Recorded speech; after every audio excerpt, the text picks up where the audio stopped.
Hey guys, it's Forrest Elder here at Elder Chrysler Dodge Jeep Ram Cedar Creek, and a question and kind of I guess a subject we probably didn't get talked about a whole lot is whether or not it's better to sell your car out privately to a private party, somebody you meet on the street, friend, family, whatever the case may be, or to trade into the dealership. There's obviously pros and cons both ways.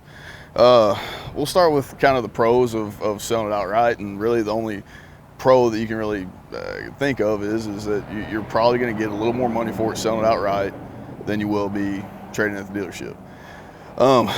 Obviously, when we trade for a vehicle, typically we recondition it, go through, fix it, that kind of stuff, run through the service, do a 125-point inspection on it, make sure it's safety rated and ready to go and ready to resell. So, and then we resell it. Obviously, we try to make a little bit of profit on it. So therefore, there are some things some added cost to it when we trade for a vehicle that will hurt as far as what you can actually give the customer for it. However, that being said, that's really the only pro that I can really think of when it comes to selling a vehicle outright to an individual. So the cons to it are a few different ones. So one, you got to make sure the customer can buy it. We're not talking about a TV or a couch or something along those lines. It's a few $100. A lot of times we're talking about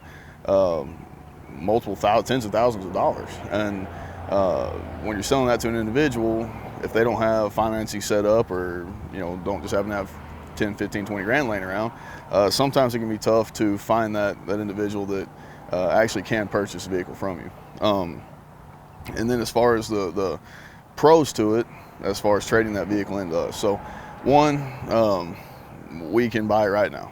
We can write a check for it, whatever the case may be. We're very, very fortunate to have some great used car floor plan sources that allow us to acquire vehicles in a pretty massive fashion if need be.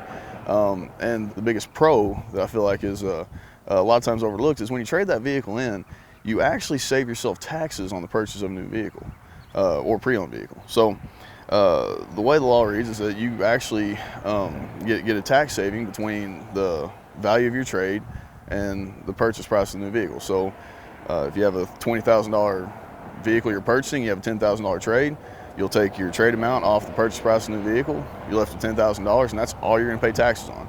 So for every $10,000 your car's worth, it's going to save you about $625, $650. So on a $20,000 car, you're saving roughly $1,300, which is a lot of things. A lot of times people don't realize that and understand it.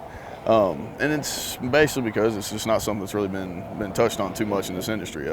Everybody's talking about buying, selling, and they don't realize that a lot of times, we kind of take for granted the fact that we do this every day, and it's not a very well-known fact about the inner workings of how these things work. So the pros to it is that we facilitated, it's here.